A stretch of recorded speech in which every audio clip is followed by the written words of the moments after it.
Hi everyone.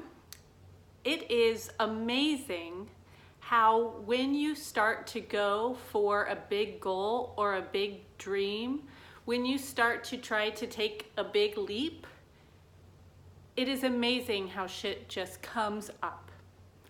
I have read about this concept, I have experienced this concept, and today I lived it in such a full throttle way. It's just the reality of it is coming in and making itself very clear, partly so not only so I can learn, but so I can share it and you can learn and get a shortcut through this experience based on, just having some guidance and insights that come without having to go through it 100 times. You can just go through it a couple times and learn.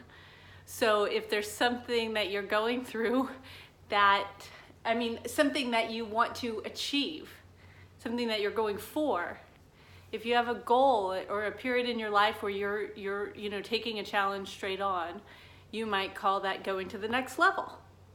Like you're pushing through a challenge to go to the next level.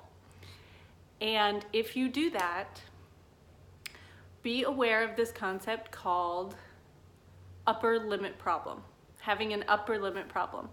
So this is when life just creates obstacles. Life is probably not the right way to say it. You create obstacles, but the simulation that we live in, like this world, this reality, the way that things work, it appears that whenever you want to go to the next level, you have to go through certain kinds of challenges and obstacles. And they talk about this in, a hero's journey, this whole idea that Joseph Campbell, this whole idea of this archetype of a hero, somebody who is courageously going to confront the very thing that scares them most, but through doing that, it's a rite of passage. You get to go to the next level. Like there's a transcendence that happens. There's a greater purpose. And so that applies to our lives. Like whenever you're trying to achieve something big and meaningful, it's going to be hard. There are things that will come up. There are a lot of things. It's the whole hero's journey. It's like just going through life and like, I got to use that tool to combat that obstacle. And then, I turn around and there's another one right there. Like that is the journey. And so the more that we can understand that and recognize it going in and equip ourselves going into our challenges, the more prepared we're going to be, like ninjas, equipped, skilled, trained, ready, in the right mindset. And so it's just such a good phenomenon to know. Okay, so let's break it down a little more. The upper limit problem, specifically I think this idea generated, at least in this terminology, as far as I know, from a book called The Big Leap by Gay Hendricks. And I've seen that concept of upper limit problems places, but I think he originated the idea. But this is a very good book if you're going through if you're looking to go to the next level in some way, because he really breaks down the mechanics of how challenges come up, and they create really great opportunities to be distracted so that we keep ourselves in our comfort zone. That seems to be kind of how we're wired, like the mechanism at a psychological level and beyond that keeps us from developing, is this concept of distracting ourselves from the actual obstacle that you're trying to transcend. So I think that sums it up. I mean, my day, just to give it a little bit of like anecdotal color, my computer broke yesterday. So I'm launching this website. More than a website, this online brand, this business that I'm building. It's virtual. So, no bricks and mortar, not signing any leases. but it's a real business. So I've started documenting this on this video blog. This is a little pre-context. So this is kind of a big deal because it's years, if not a decade in the making, if not lifetimes in the making. And it's something that I've been yearning with all my heart to do. And I just started doing it, like really doing it. Like I've kind of done it. No, I haven't mostly done it, but I've attempted. But this time's real. This time I'm committed. And therefore, I'm getting these obstacles like boom, boom, boom. So this morning, you know, my computer wasn't working. Literally, I spilled water on it.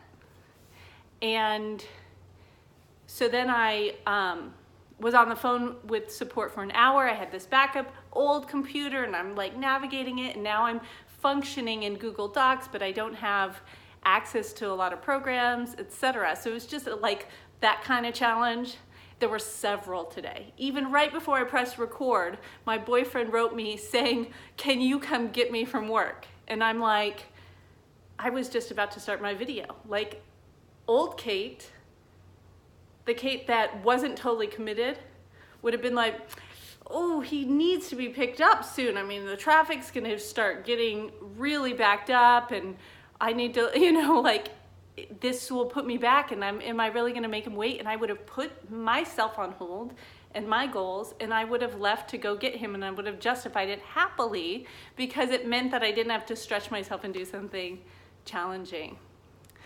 And so he texted me right before and I'm just like, I'm sorry, I'm about to do this video. And I was like, oh my God, did I just say that? And did I really mean it?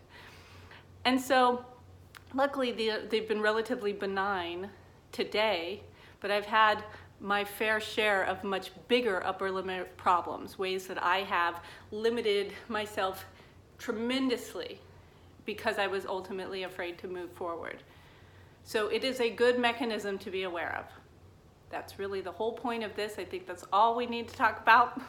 I have done day 3 and I'm having fun.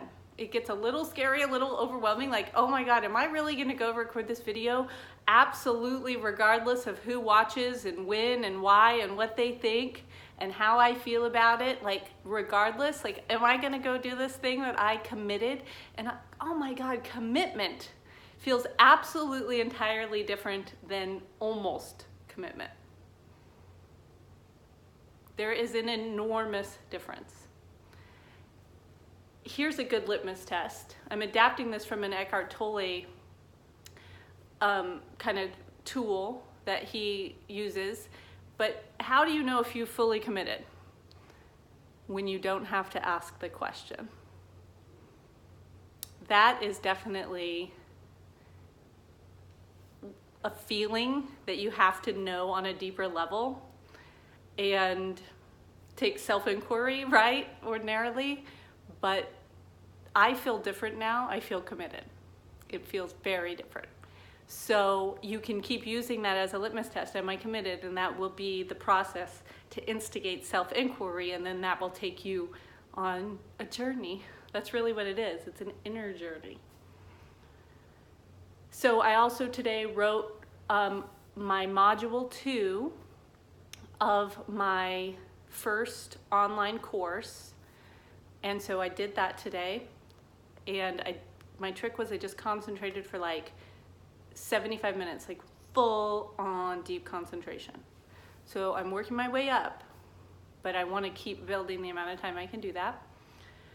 And I also did some really technical kind of online marketing setup things today, which I don't mind doing. I kind of like using my left brain like that, but that was an accomplishment because how I did it was without doubting myself and without overthinking it, like getting grounded first and then proceeding. And I was able to, you know, do some website email kind of setup things that I've done many, many times, but never all the way through to their fruition. So to their fullest potential. So I'm working on the right brain, really creative stuff at the same time as I'm doing the really linear, logistical stuff. And every day I'm just dancing between those two worlds, and it's working, but I've had a lot of practice.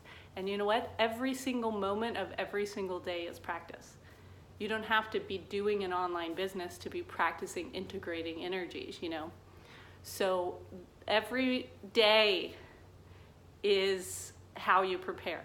Just doing the best you can every day. Regardless of what phase you are in your business, if you do the best you can every single day, you will evolve, you will grow and shift, and it will compound, and you will become the person that goes for their dreams. So that's the whole essence of my work, is doing the best you can every single day, learning and growing and committing to integrity and bringing forth that highest aspect of yourself. So now that's been enough. It's been fun. I'm enjoying this, and that is a good sign. That is the voice of the soul, enjoyment. So we can enjoy what we are meant to do. In fact, that is the sign of what we're meant to do. Okay, I'll see you tomorrow.